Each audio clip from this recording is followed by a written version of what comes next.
ನಂದಿಕೂರಿನ Adani power ಕಾರ್ಪೊರೇಷನ್ನ ಭದ್ರತಾ ಸಿಬ್ಬಂದಿಗಳು ತಮ್ಮ ಕೆಲವು ಬೇಡಿಕೆಗಳನ್ನು ಈಡೇರಿಸುವಂತೆ ಒತ್ತಾಯಿಸಿ ಓರ್ವ ಸೆಕ್ಯೂರಿಟಿ ಉಪವಾಸ ಸತ್ಯಾಗ್ರಹ ಹಮ್ಮಿಕೊಂಡರೆ ಉಳಿದವರು ಅವರಿಗೆ ಬೆಂಬಲ ವ್ಯಕ್ತಪಡಿಸಿ ಪ್ರತಿಭಟನೆಯಲ್ಲಿ ಭಾಗಿಯಾದ ಘಟನೆ ನಡೆದಿದೆ.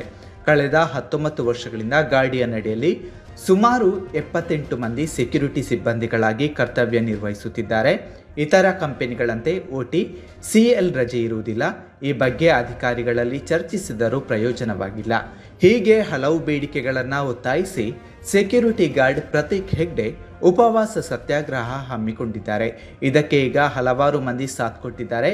ಒಂದು ವೇಳೆ ಬೇಡಿಕೆಯನ್ನು ಈಡೇರಿಸದೇ ಇದ್ದಲ್ಲಿ ಉಪವಾಸ ಸತ್ಯಾಗ್ರಹದಿಂದ ಹಿಂದೆ ಸರಿಯಲೆಂದು ಪ್ರತಿಭಟನಾಕಾರರು ಹೇಳಿದ್ದಾರೆ. ಈ ಸಂದರ್ಭ ಪ್ರಮುಖವಾಗಿ ಉಪವಾಸ ಸತ್ಯಾಗ್ರಹ ನಡೆಸುತ್ತಿರುವ ಪ್ರತೀಕ್ ಹೆಗ್ಡೆ, ಪ್ರಶಾಂತ್ ಕೆ ಎರ್ಮಾಳು, ಪ್ರಶಾಂತ್, ಸುರೇಶ್ ಕುಮಾರ್, ಪ್ರಕಾಶ್ ಮುಂತಾದವರಿದ್ದರು.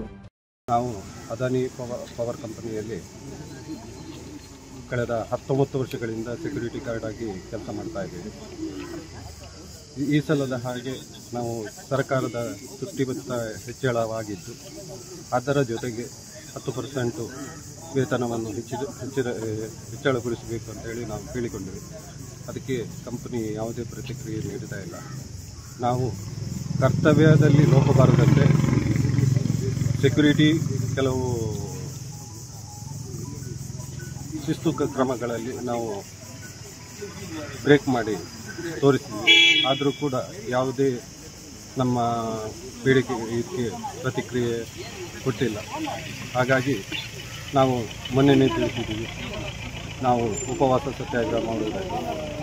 ಹಾಗಾಗಿ ಇಂದಿನಿಂದ ನಾವು ನಮ್ಮ ಬೇಡಿಕೆ ಈಡೇರೋ ತನಕ ನಾವು ಉಪವಾಸ ಸತ್ಯಾಗ್ರಹವನ್ನು ಕೈಗೊಳ್ತಾ ಇದ್ದೇವೆ. ಎಷ್ಟು ಮಂದಿ ಇದ್ದೀರಿ ನೀವು ಸೆಕ್ಯೂರಿಟಿ? ನಾವು ಟೋಟಲ್ಲು 78 ಜನ ಸೆಕ್ಯೂರಿಟಿ ಗಾರ್ಡ್ ಬಂದಿದ್ದೀವಿ. ನಮಗೆ ಈ ಕಂಪನಿಯಲ್ಲಿ ಓಟಿ ಟು ಸಿಎಲ್ ಯಾವುದೇ ಇರುವುದಿಲ್ಲ. ಕಂಪ್ನಿಯಲ್ಲಿ ಕೇಳಿದಾಗ ಅದು ಕೂಡ ಕೊಡುವುದಿಲ್ಲ ಅಂತ ಹೇಳಿದ್ದಾರೆ. ಕೊಡಲಿಕ್ಕೆ ಆಗೋದಿಲ್ಲ. ಬೇರೆ ಒಳಗಡೆ ಎಲ್ಲ ಕಂಪ್ನಿಗಳು ಇದ್ದರೂ ಕೂಡ ನಮಗೆ ಇಲ್ಲ, ಸೆಕ್ಯೂರಿಟಿಗಳಿಗೆ ಮಾತ್ರ ಇದೊಂದು ತಾರತಮ್ಯ ನೀತಿಯಾಗಿರುತ್ತದೆ.